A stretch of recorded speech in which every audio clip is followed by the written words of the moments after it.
Hi everybody, hope you're having a good week so far. Melanie here and welcome back to my channel. Right, I'm going to talk about why we look back and only think about the good times when we're ruminating about our ex. This is especially common when you've come out of a relationship with someone who has BPD, and it seems so much easier to just only remember the good times and just conveniently forget all the bad times. Why does this happen? And this actually seems to be quite a common thing. I think a lot of people, maybe everyone, can relate to a breakup in which you're thinking about your ex and then you tend to think about just the good times only and thinking, did I make a mistake? This is quite common. This is quite normal human behavior. However, this gets heightened when you've been dating someone with BPD. So in this video, I'm going to describe why this happens and give you some tips on how to manage this. Us humans, we love nostalgia. We love to take a trip down memory lane, and often we like to do this with rose-tinted glasses on. We humans, we can shape our memories. It's not just people with BPD who change their memories of the past. Anyone and everyone can do this. Memories can be quite malleable. We can look back in the past and exaggerate the really good times and diminish or block out all the crappy times that we had in this relationship. Now, when we're thinking about our ex and only thinking about the good times, and it's getting us really worked up, thinking, have I made a mistake? Take a pause and think, am I just romanticizing my ex? And just romanticizing this, whole relationship in general. The dictionary would define romanticizing as dealing with or describing in an idealized or unrealistic fashion, making events from the past seem better, not as bad, making it seem more bearable than it actually was, making it seem better than it actually was. We do this, and it's very much human nature to do this. We are trying to cope with pain, inner pain, with anxiety, with depression. We're trying to make sense of what happened. And as humans, we're primed to make ourselves feel better and to do things to make us feel better and to avoid what brings us discomfort. So naturally, we are going to think about the times of the past that were good to make us feel better. Now, bear in mind that all of us have done this to an extent, but when you've come out of a relationship with someone who had BPD, can feel very disorientating because the highs of the relationship at the beginning are so much higher than anything you've experienced before. It's really intense. The honeymoon period is so intense. And then afterwards, when it switches and it just seems so dark and so abusive and so cruel, it's hard to bear all this and to hold all this and to really comprehend all of this when you've come out of a relationship.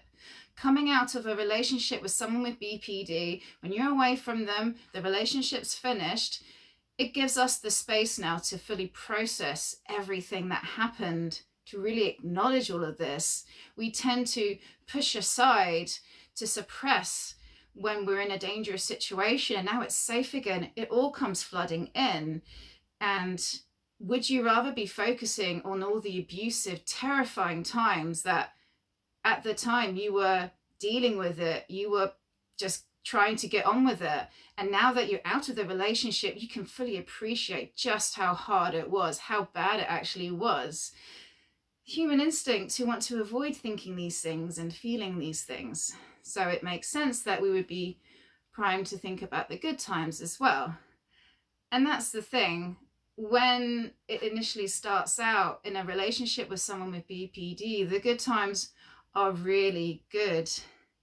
And I find in my experience, from what I'm seeing, from my observations, is that people can find BPD relationships quite addictive. We can find our partner, our ex-partner who has a personality disorder, has BPD, to be very addictive. And this addiction, it still stays even when coming out of the relationship. So one of the reasons why we can't stop thinking about them, why we're only thinking about the good times, is quite simply we've become addicted to this person, become addicted to this relationship.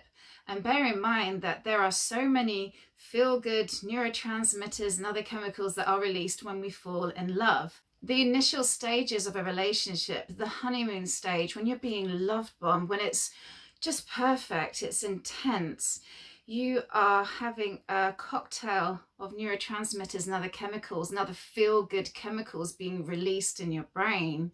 These include serotonin, oxytocin, and also dopamine. Now, we are primed to release all these chemicals at once because our brains are evolved, our brains have evolved to motivate us to reproduce, to pass on our DNA.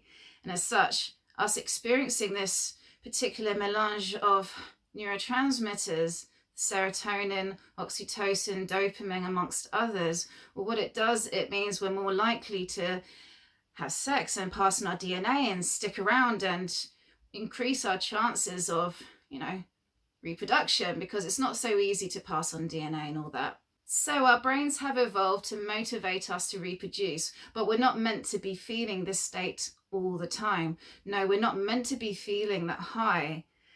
It has to come down. This is how our body maintains a homeostasis. What goes up has to come back down.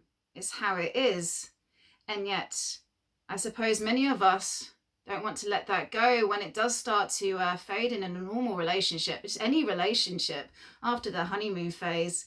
It does eventually settle down into something more stable, more calm, more grounded. And a lot of people think, is this relationship not worth it anymore? Have I fallen out of love? Does this mean I need to move on? And you often find people do jump from relationship to relationship, forever chasing the honeymoon phase without realizing that this is meant to happen. This is how it's meant to be. We're meant to have that initial release of all these chemicals, and then it's meant to come back down. The feel-good chemicals that are released when you fall in love, when the relationship is going really well during that honeymoon phase, well, it's addictive. And especially at the end of the relationship, when we're suffering, we're trying to make sense of what happened. It makes sense that we want to chase after those feelings again. We want to get back to that stage when it was good again. We're chasing that dopamine high. And it's interesting that dopamine is released when we know that our needs are about to be met. For example, when a baby, sees that his mother is coming to him, he releases dopamine. In the initial chase of a relationship, that's also when we release lots of dopamine as well, and the anticipation, just when we're about to get involved with that person, when we're about to indulge in a habit, when we're indulging in an addiction, just before we take that hit, that's when we release all that dopamine. It's the anticipation of, yes, my needs are going to get met now. And as such, this is often why we will seek into impulsive, addictive behaviors after a breakup. We want to get that dopamine hit again. We want to feel good again. And as such, sometimes we think that going back into the past and thinking about the good times and trying to get that feeling back within us, we're trying to rebalance ourselves again. We need to see this for what it is. It's normal to be feeling this way, especially when it's been in a relationship with someone with BPD, because we're trying to make sense of everything that happened. It very much seems like there are two different people at times. This person who we initially fell for, that we've become really close to, that we've developed this closeness, this bond with. It's my inner child connected with their inner child. It's very special. And to have that all taken away and then just have this side of them that is just so very different, so vicious, so attacking. And it's horrible creates a lot of cognitive dissonance to hold both these aspects of someone that you love and think, how can someone I love treat me this way? And how can they keep switching? And how can they just suddenly just forget about all the good times when I'm sat here thinking about all the good times? It's so sad. I feel saddened at the number of people who contact me and they just can't stop thinking about their ex, feeling so much in pain, wondering if they should get back, and feeling even more in pain that they've gone online and looked at their ex, saw that their ex has moved on with someone else, and that's just creating even more suffering. Right, okay, so let's make this stop. Let's help you stop thinking about your ex, stop ruminating and thinking about the good times only. because this is dangerous. This is going to make you cloud your judgment. Remember what it was like in the relationship, because it is so much easier to still love someone when they're not around to annoy you, when they're not physically there to remind you of all the times that it was shitty and all the times that you did feel bad. They're not there, so it's easy for you to forget that that happened. Here's the tip. Talk to someone about it. Talk to a friend. If you've got no one to talk to about it, leave comments below in these videos. Write about it. Journal it. Write about all the times that it was shitty, and push yourself to do this. Push yourself to remember the times when it wasn't good. I know it's not going to make you feel good, and it's likely going to bring up a lot of anger, but the anger is good. This anger will keep you from making horrible mistakes. When you know someone is bad for you, when this relationship was so dysfunctional, it was wearing you down and ripping you apart, don't go back to that. Remind yourself this anger helps you say no. It's an activating emotion. We need this.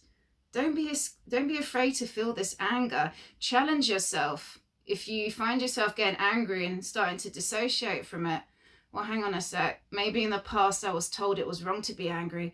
Now it's different. Now I'm going to use my anger to remember the not so good times, so that now I take the rose tinted glasses off. I can make a more informative and less biased decision. Because at the end of the day, you've got to think a bit logically about this. I know we're meant to come from heart, make decisions based on our heart. And I know lots of the people watching these videos are romantic people and find it hard to not listen to the heart's desires. This is the thing though, when you're coming out of a relationship with someone with a personality disorder, you must think logically about this.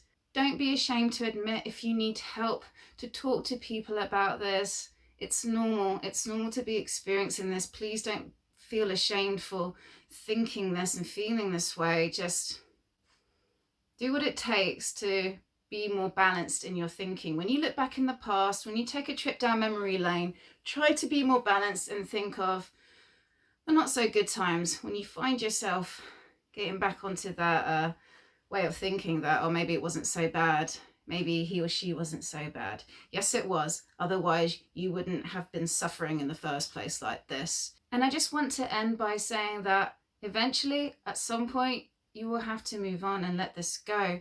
We need to make space in our mind. We need to make space for something new. And to make space for something new means something has to die or dissolve or be let go of. We need to let it go. However long it takes, if you need to find more information, if you need to learn more to make sense of it, if you're not ready to drop it yet, and that's fine. That's fine. Reach out. You can send me an email. My email address is melaniep@rsvp@gmail.com. You can leave comments, get involved with people who have also been in similar situations, and then also learn when it's time to switch it off, when it's time to take your mind off it and focus on other things. Focus on other things that don't involve this person or this relationship. If anything, just for your sanity. Let me know what you think in the comments below, and as always, have a lovely day. Bye-bye for now.